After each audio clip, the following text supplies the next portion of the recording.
The book talks about empathy, and we're going to talk about it throughout the year. There is a month that we're going to touch this topic.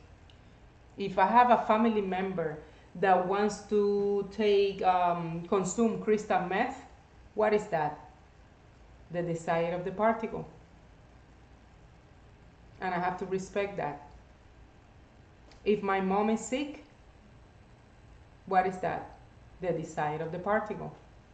Because the particle is learning something through that, because the only purpose of the particle is to wake up to God, to wake up to God, to love, to the understanding of truth.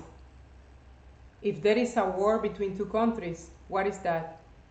The desire of the particle. There is only one particle.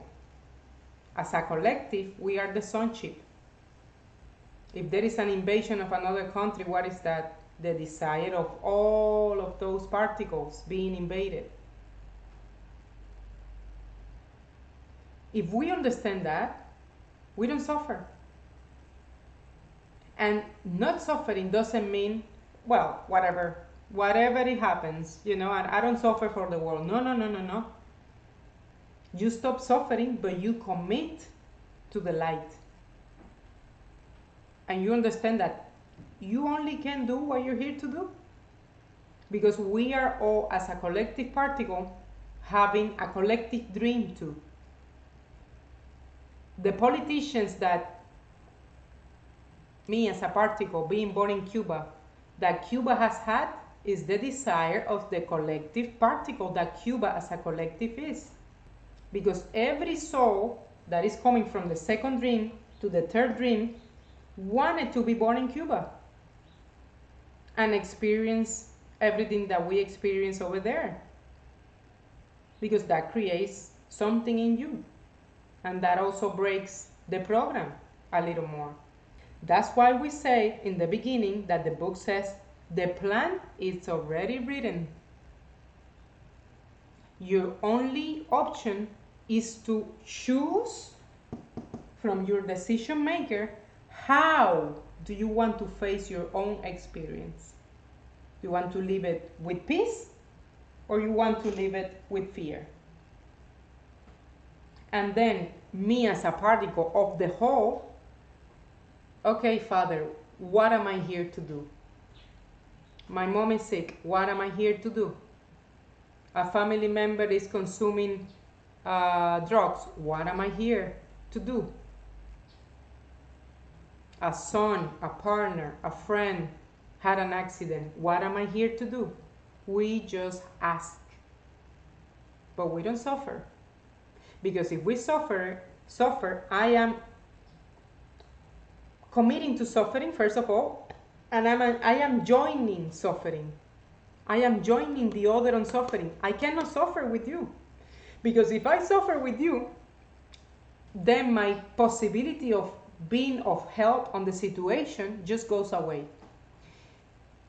Gerardo Smedlin, this guy, Colombian guy that teaches aceptology, science, he says that we have to be saturated of suffering in order for the mind to break and for love to come in.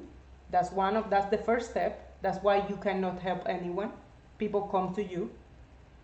You cannot push this information on others. And the book says, if you see a little child sleeping, what are you going to do? You just walk on tiptoes. You walk on tiptoes. You respect every particle's dream.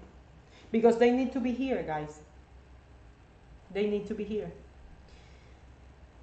So if I suffer with you, the other thing that Gerardo Smedlin says is that, what is happiness? He says, happiness is two things. Being able to be happy by yourself without anyone and anything else outside of you is the capacity of being happy just by being. And second thing that makes happiness, that creates a happy state in the mind, is being of service. That's it. There is nothing else. Being able to be happy by yourself without asking anyone to love you, to see you, or to recognize you, and to be of service. But if I join you on this, I cannot be of service. So then you are going to be suffering, and I, as I cancel my capacity of service, I am not going to be happy either. So we are both in misery. I want to be reminded that everywhere I am, and in every situation that I am, and in every conflict with an other that I am, I want to be reminded, and I want to see through the Holy Spirit's eyes. I want to see only love on the situation. And if that is my goal, I'm always going to see it. Always, always, always. The baby grows when the baby starts loving and stops asking for love. That's where the Christ awakens. We already saw the 3 dreams. We already saw that we are very asleep. We're sleeping. We're on the 3rd dream. But we have a goal. The mind has a goal. We already saw the split of the mind, how the mind is divided. Now we're going to see the last board, which is what is inside this guy. What's here? What do we have here?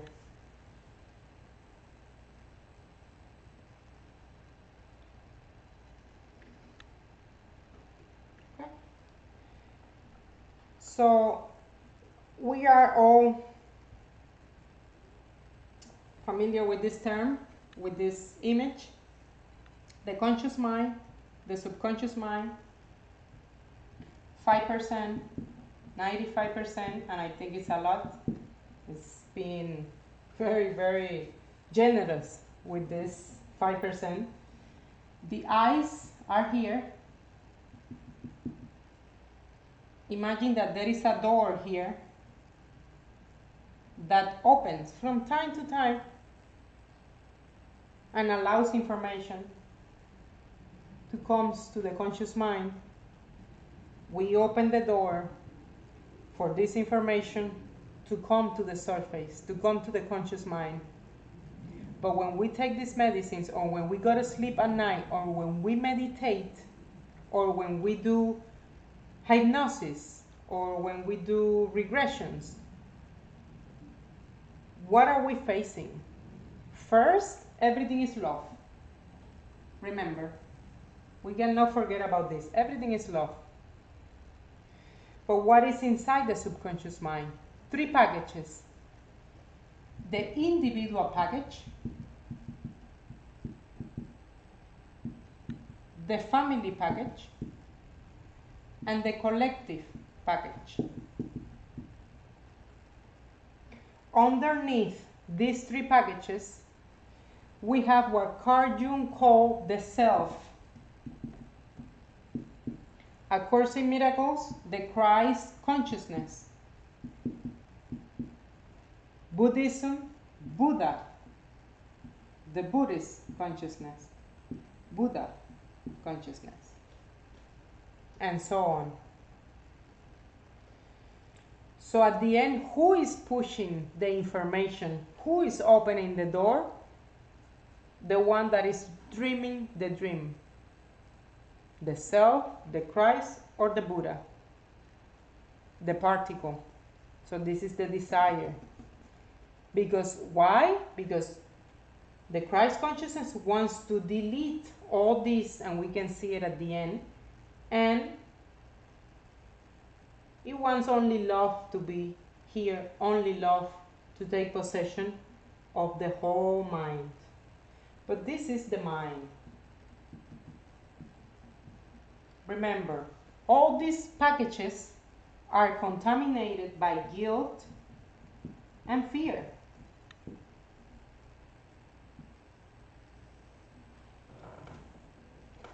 Born by the idea of separation, which means that we are separate from love. But what do we have here besides being a compendium of guilt and fear. What else do we have here in the subconscious mind? The subconscious is what Carl Jung called the shadow. You have to see and know your shadow. No one becomes enlightened by imagining life figures, but by knowing the shadow. We already know that. What's here? For example, on the individual package, we have to see our past life. What is inside the past life programs? All the guilt. When the particle transitions from the third dream and comes back, the consciousness of the particle comes back to the second dream, we take the guilt. So in other words, if we dismantle this virus, there is no samsara wheel. We stop reincarnation. But we have to understand, the particle has to understand, on this lifetime, during this lifetime, that guilt does not exist.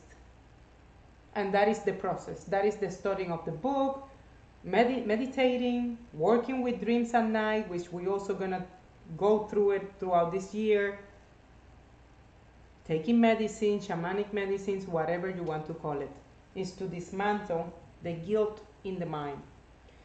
So past life. And another thing, everything we live,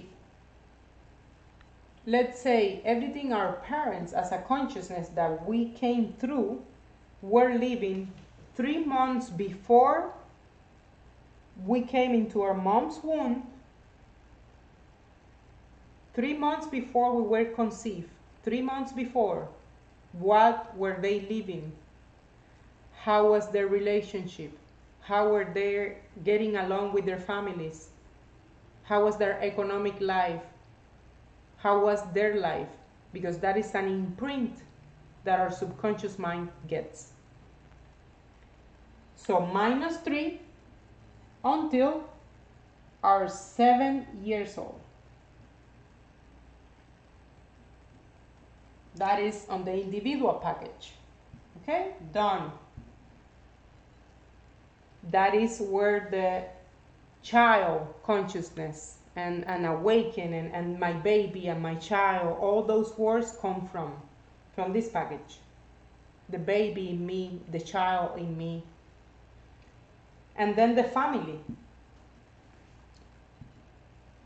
All the guilt, we only, on this aspect, we inherit their good things, their skills, but we only, from their lifetime, we only inherit their guilt.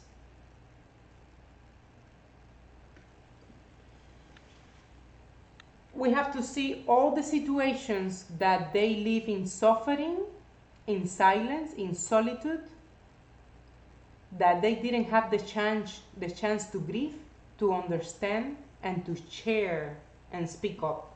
We have to look for the secrets. Secrets. There are many secrets here. That's why I decided, when I understood that this was like the 70% of this package, I decided to study genogram therapy, which is similar to this other therapy that we do, constellations. If we don't do the family package, we're not doing anything, because this is a mirror of this. And then the collective.